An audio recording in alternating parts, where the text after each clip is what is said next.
serait appelé ailleurs. Oui. Ben, c'est tant mieux pour Henri Stambouli. Henri Stambouli, hein. C'est tant mieux. Il y avait également la candidature de Joseph Antoine Bell. Oui, j'en ai entendu parler. Donc elle était vérifiée alors. Elle était vérifiée, mais tout le monde se posait la question de savoir quand est-ce qu'il a commencé son travail d'entraîneur, parce que à ma connaissance, je n'ai aucune information relative à ce monsieur qui aurait entraîné une équipe dans un milieu donné. Alors, on va avoir un souci. Le ballon est sorti de... Voilà, on a retrouvé un autre ballon, heureusement. Oui, vous m'expliquiez donc qu'il y avait quelques interrogations au sujet de Joseph-Antoine Bell. Tout à fait. Oui. Parce qu'il faut reconnaître de même que c'est une sélection nationale. Oui, c'est vrai. Fodé Mansaré qui va percuter côté gauche. Et qui en a trop fait. Et dépossédé du ballon, Ismaël Bangoura lui aussi. Ah non, c'est Calaban qui avait perdu ce ballon.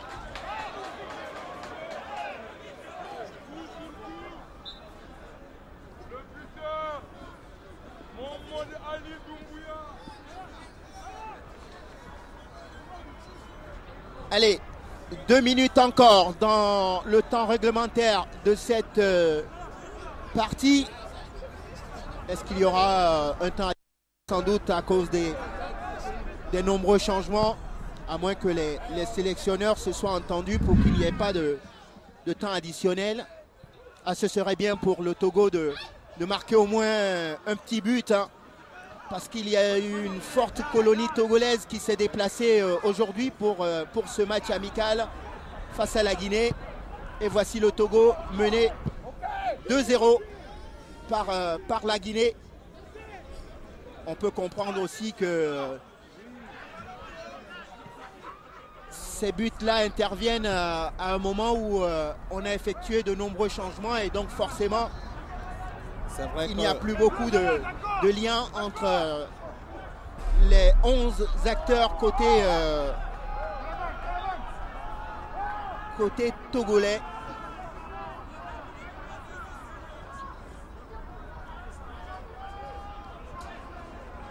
Mais c'est bien parce que il y aura des enseignements à tirer de ce match et ça va permettre de bâtir une équipe pour le premier match des éliminatoires.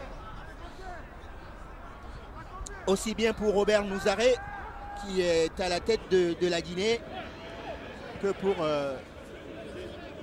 certainement Henri Stambouli.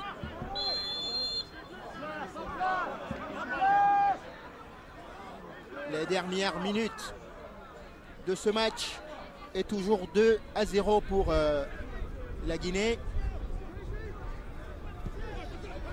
Emmanuel Adebayor qui a voulu jouer. Attention. Oui, la pelouse devient un peu plus difficile maintenant, hein. Attention à ce ballon, il faut se parler. Ce n'est pas terminé pour les éperviers. Thomas Dosevi qui appelle le ballon. Oh, qui repasse derrière. Attention à ne pas se manquer là, parce que Koubadia était là. La Guinée qui maîtrise son sujet. Tout à fait. Et qui essaye de gérer maintenant.